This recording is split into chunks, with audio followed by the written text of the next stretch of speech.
For this extra video, we are back in the Cathedral Ward for one final little bit, and poor Ariana, I think her name is? I barely remember.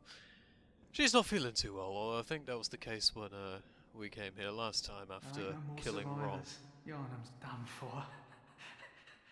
Nobody's really got anything new yet, although I will be back here for one final bit of story. Welcome home, dear. What's wrong? Anything you'd like to tell me? Oh my, but don't you worry. This will help you forget your troubles. Again, if you abuse that one too many times, she will go out and not come back, for she will be dead. And you will feel bad about yourself. Or not, if you don't actually care. And all she does, till the end of time, is just cackle to herself. We'll be going up that way much later. I'm not too sure when. That way leads back up to, well, that area where we went down to go to the old Hunter's Workshop and stuff like that. But it's just going up to where the Radiant Sword Hunter badge was. And going past that area, that's where the Upper Cathedral Ward is, and the orphanage and all that stuff.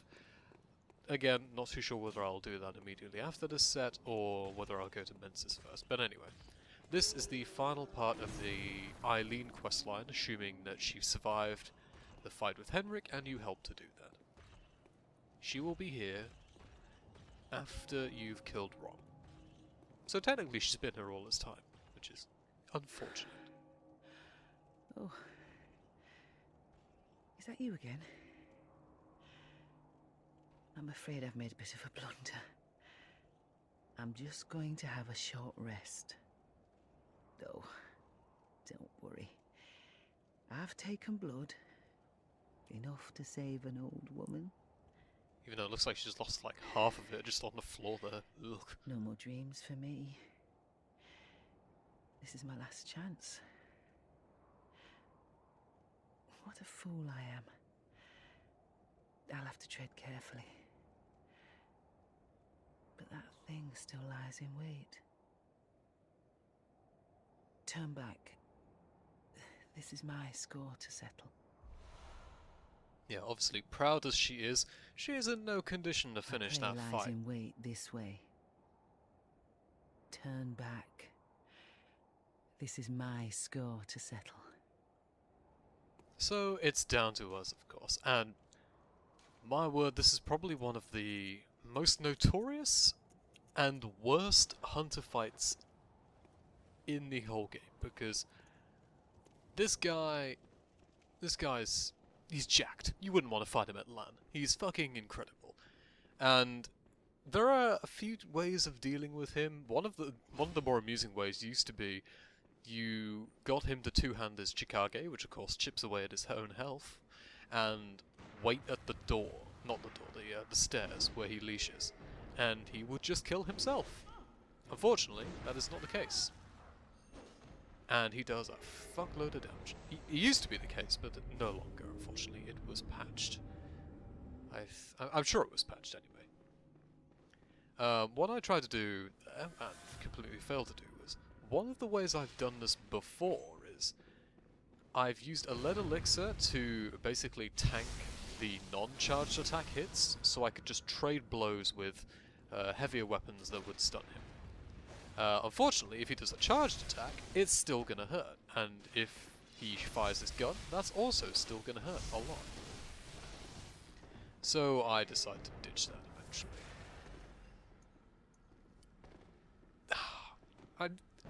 You see the full roster of his abilities in this video, but to summarize, he has an incredibly strong and fast weapon. His gun, ridiculous in its tracking and its damage. He's exceptionally fast, he will parry you and he will visceral attack you. He'll just spam the old Hunter's Bone, making him even harder to really get hits on. And he will heal, although he only has a limited number of blood vials, so he can't do that forever. The worst thing about this fight by far is the fact that his gun does insane, and I mean insane amounts of damage. You will never be able to do as much damage as he can with that gun, with like 99 blood tinge and with your own repeating pistol. You might be able to if you have the, what is it? Bone Marrow Ash, but like just ordinarily, you will not be able to do as much as this guy does. He is by far the cheapest of the hunters, but he is not impossible to beat.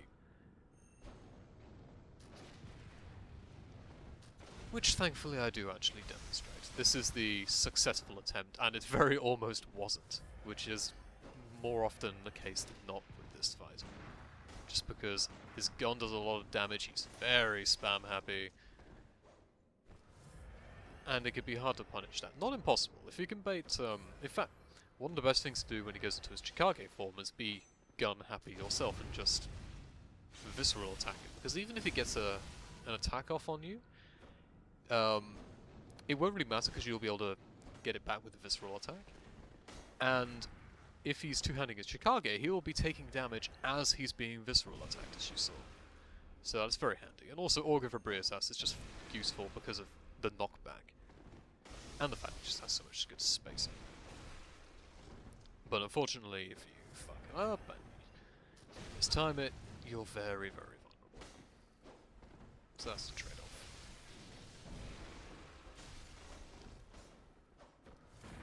As much as he's close to dying now, you have to be very, very careful in this stage, because it's very easy to get tempted to just go for hits over and over and over. And that's what'll get you killed, because he still does an awful lot of damage. In fact, getting that final blow there almost got me killed, as you can see. 66 HP left. Jesus. But yeah, once that is done, you get the best Blood Rapture rune, and not only that, you get access to Eileen's Oath rune, which is, in the main game at least, the best Oath rune you can get. It depends on whether you want to use like the Beasthood rune or the Item Discovery rune, but overall, this rune that you get is the best one to get in terms of its actual effectiveness. Don't you ever listen to your elders? No matter. You did save my life. I don't seem to be apt for this life anymore. My glory days were long ago now.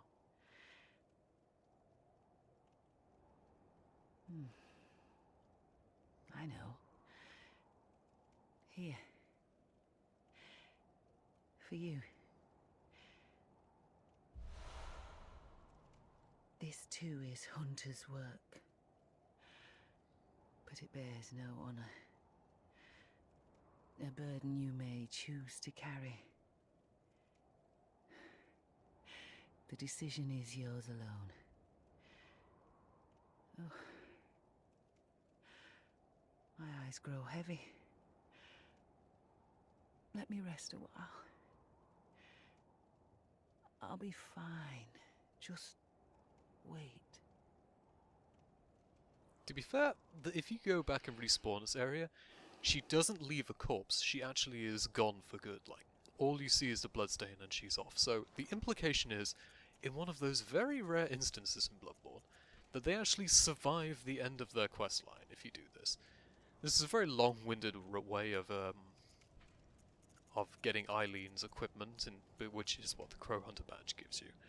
But this is the only way to get this rune, and the stamina recovery speed up that it gives you is, I think the number value is 10%, but compared to the absolute anus percentage that you get from the Executioners and the Vile Blood rune, it's definitely worth picking up, just because there's no better alternative, and it's not like you can put other runes in its place. It is specifically for Oath runes. And it has a noticeable difference. I did some testing, and it does really help. Definitely well worth picking up.